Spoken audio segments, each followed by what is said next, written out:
वश, काला जादू, भाग 2, आतंक की शुरुआत। खंडहर में उस रात के बाद गांव में अजीब घटनाएं शुरू हो गई। भूतों के किस्से पसंद हैं? राम कुमार चैनल को अभी सब्सक्राइब करें। नई और डरावनी कहानियों के लिए घंटी दबाना न भूलें। राम कुमार, जहां डर का नया पता है। धन्यवाद। गांव पर पहला हमला। सुबह खेतों में काम करने गए 2 किसान अचानक चीखते हुए गांव लौटे। उनके शरीर पर जलने के निशान थे। वे बार बार एक ही शब्द बोल रहे थे, रवि वश बन गया है। उसकी आंखों से आग निकल रही थी। गांव में दहशत फैल गई। लोग दरवाजे बंद करने लगे। मगर डर अब और करीब आ चुका था। रवि का रूपांतरण। रात को रवि गांव के बीचों बीच आया। उसकी आंखें अब पूरी तरह काली थीं और उसके हाथों में काले धुएं की लपटें घूम रही थीं। उसने धीमी हंसी में कहा, अब यह गांव मेरा है। मेरा यज्ञ पूरा हो चुका है। तुम सब मेरी शक्ति के वाहक बनोगे। फिर उसने हाथ उठाया और 5 लोग जमीन पर गिर पड़े। उनकी परछाइयां शरीर से अलग होकर सीधी रवि में समा गई। गांव वालों का प्रतिरोध। लोग मंदिर की घंटियां बजाने लगे। कहा जाता था कि घंटियों की आवाज बुरी आत्माओं को कमजोर करती है। घंटियों की आवाज सुनते ही रवि दर्द से चीखा, मगर उसकी हंसी और भी डरावनी हो गई।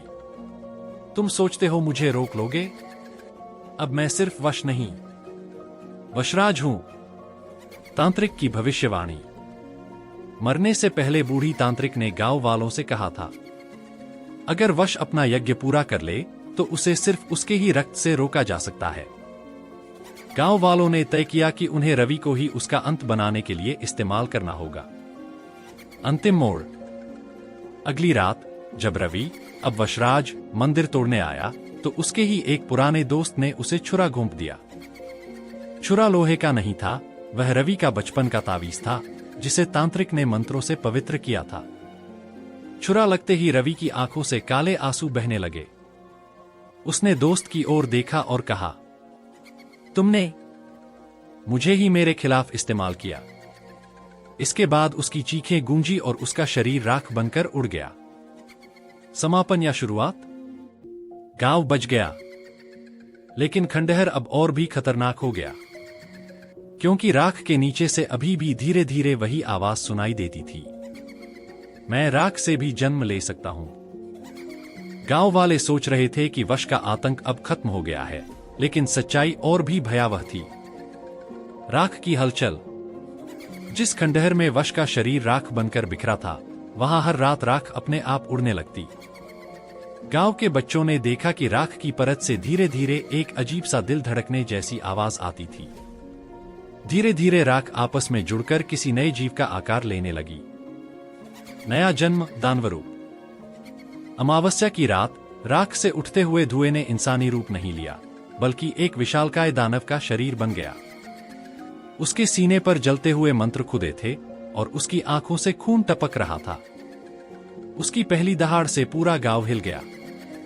वह बोला, अब मैं वश नहीं, राकेश्वर हूं। गांव तो सिर्फ शुरुआत थी, अब शहर मेरा होगा। गांव से भागना। गांव वालों ने मंदिर की शरण ली, लेकिन राकेश्वर ने पूरा मंदिर तोड़ डाला। लोगों के पास अब भागने के अलावा कोई रास्ता नहीं था। कई परिवार रातों रात गांव छोड़कर शहर की ओर निकल गए, लेकिन दानव ने उनके पीछे पीछे कदम बढ़ा दिए। शहर में पहला आतंक। शहर में अचानक मौतों की खबरें फैलने लगीं। लोग बिना वजह जलकर मर जाते या परछाइयों में खींचे चले जाते। पुलिस ने मामला समझने की कोशिश की, लेकिन सीसीटीवी कैमरों में सिर्फ धुएं और लाल आंखों वाला दैत्य दिखाई देता था। लोग डर से अपने घरों में कैद हो गए। गुप्त रहस्य। रवि का वही बचपन का दोस्त जिसने उसे खत्म किया था, अब शहर में रह रहा था। उसे बार बार सपने आते, तांत्रिक की आवाज गूंजती। राकेश्वर को रोकने का तरीका सिर्फ एक है, उस त्रिकोणीय यज्ञ भूमि को फिर से सक्रिय करना जहां उसका जन्म हुआ था। लेकिन शर्त यह थी कि उस यज्ञ भूमि में किसी की बलि देनी होगी। अधूरा अंत। दोस्त दुविधा में था, क्या वह किसी और की बलि दे या खुद को न्यौछावर कर दे। इस बीच राकेश्वर शहर की सबसे बड़ी इमारत पर चढ़कर गरजा, यह शहर अब मेरा यज्ञकुंड होगा। उसकी दहाड़ सुनकर कांच की खिड़कियां टूट गईं और पूरा शहर अंधेरे में डूब गया।